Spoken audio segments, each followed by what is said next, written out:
Hello. हाँ बोलो तृष्णा। एक्चुअली यार मैं थोड़ी बिजी हूँ आज, तो तुम मेरे भाई को रेलवे स्टेशन से लेके आ सकती हो? ठीक है, मैं उनको घर पे लेके आ जाऊंगी। Okay, thank you. Okay bye.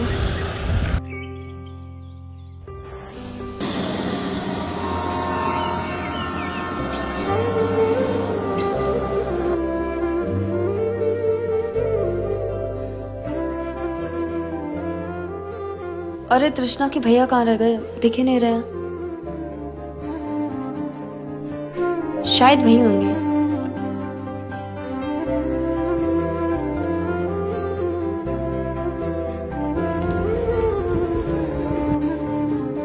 आप तृष्णा के भाई हो ना?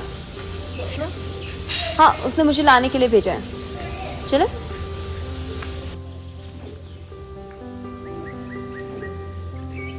आपको पता है, आर्मी में होना बहुत गर्व की बात होती है। मुझे बहुत अच्छा लगता है जब मैं यूनिफॉर्म पहनता हूँ और बॉर्डर पे जाता हूँ और अपने देश की रक्षा करता हूँ। लेकिन कुछ लोग आर्मी की रिस्पेक्ट नहीं करते हैं। ये बहुत गलत बात होती है। हमें ऐसा नहीं करना चाहिए, हमें उनकी रिस्पेक्ट करनी चाहिए।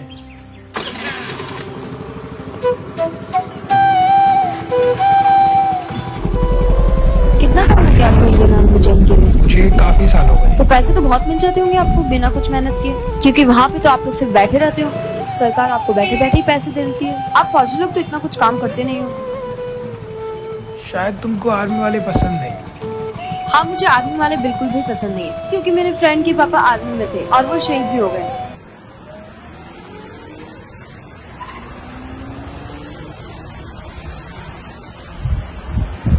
आई थिंक स्कूटी पंक्चर हो गई है। पास में शॉप है, वहां चलते हैं।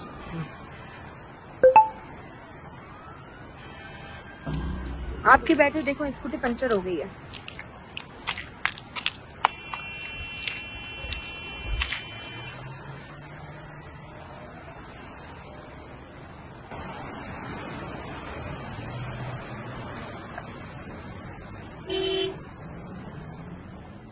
भैया वो स्कूटी पंचर हो गई है, आप उसको ठीक करवा दो।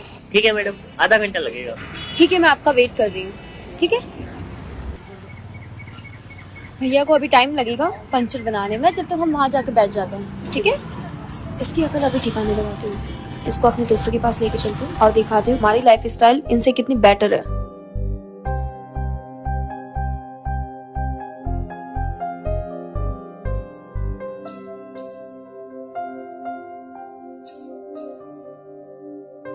पता नहीं लोग ऐसा क्यों समझते हैं कि दूसरों की इंसल्ट करके वो खुद बड़े बन सकते हैं।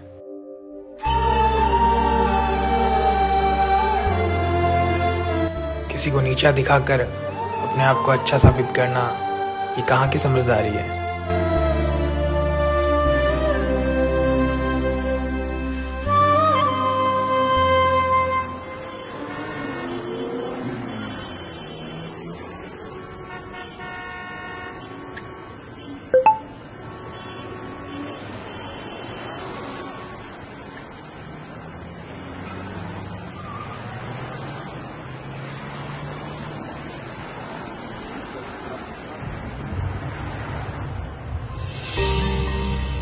अरे फौजी भाई रुको तो सही, बात तो सुनते जाओ। अरे फौजी भाई एक बात कहूँ, बुरा मत मानना।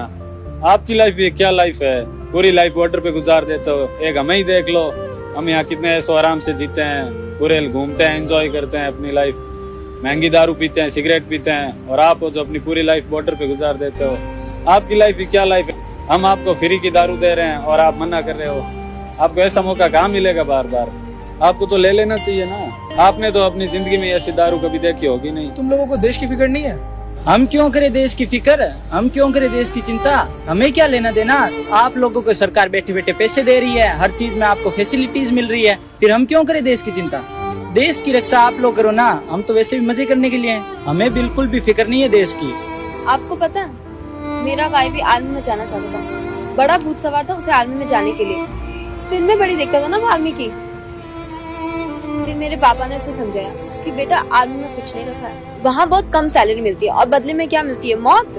पापा ने ना यहाँ पे उसकी लाखों की नौकरी लगवा दी और आज वो बहुत ही ज्यादा खुश है।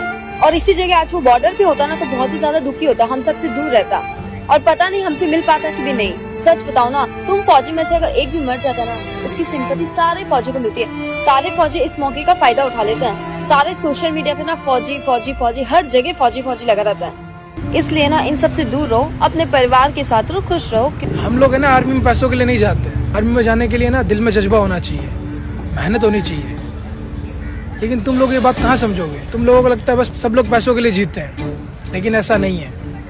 कुछ लोग देश के लिए भी जीते हैं और सिर्फ और सिर्फ देश के लिए जीते हैं। तुम लोगों की बात कैसे समझ में आएगी? अपने पापा के पैसों पे ऐश करते हो। तुम लोगों को शर्म नहीं आती है, अपने दम पे कभी कुछ नहीं करते हो। और जो लोग अपने दम पे करते हो उनको तुम रोकते हो, उन्हें गलत संगति में ले जाते हो, उनकी लाइफ खराब करते हो। तुम सभी को भी करियर बनाना चाहिए, ना कि है ना ये दारू सिगरेट इनमें रहना चाहिए।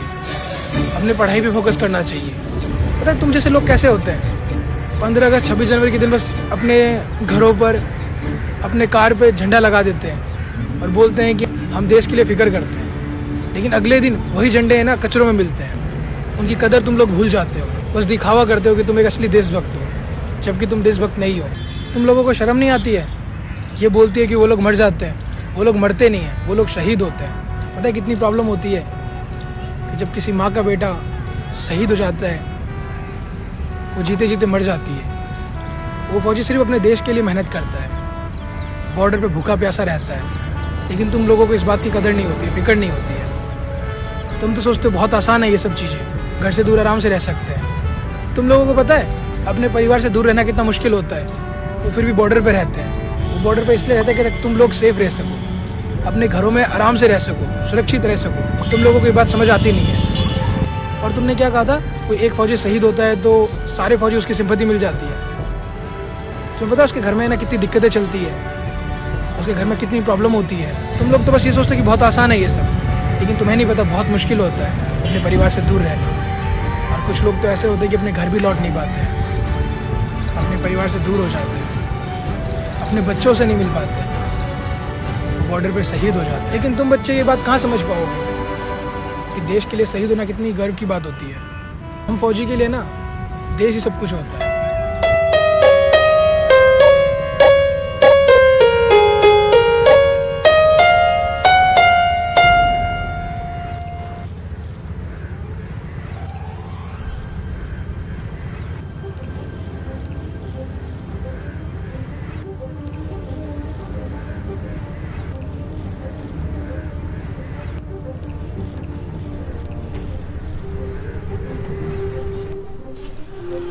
हेलो, हाँ यार सुन, एक्चुअली ना मेरे भाई का ट्रेन कैंसिल हो गया है, तो तुम इन्हें लेने मत जाना। ये तो बोल रही थी कि भैया की ट्रेन कैंसिल हो गई है, और भैया तो मेरे साथ है। ये झूठ क्यों बोल रही थी? मुझे कभी मौका ही नहीं मिला घर आने का।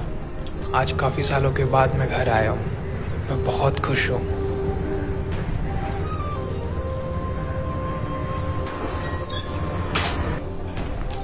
तूने तो बोला था भैया नहीं आएंगे। तूने भैया की फोटो पे माला क्यों डाल के रखी है? अरे पागल, ये मेरे भैया की फोटो नहीं है, मेरे पापा की फोटो है। जब मैं बहुत छोटी थी तब वो कारगिल के युद्ध में शहीद हो गए थे।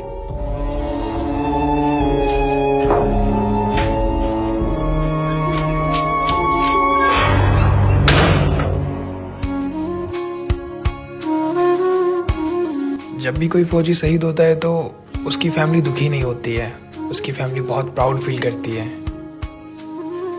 क्योंकि उसका बेटा देश के लिए शहीद हुआ है।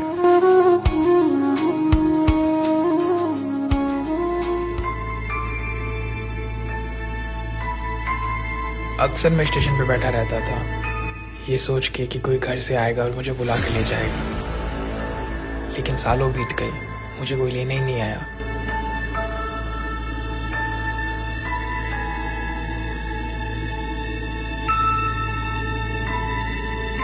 आज मेरी ख्वाहिश पूरी हो गई। बस मैं एक बार घर आना चाहता था और देखना चाहता था। अब मैं जा सकता हूँ।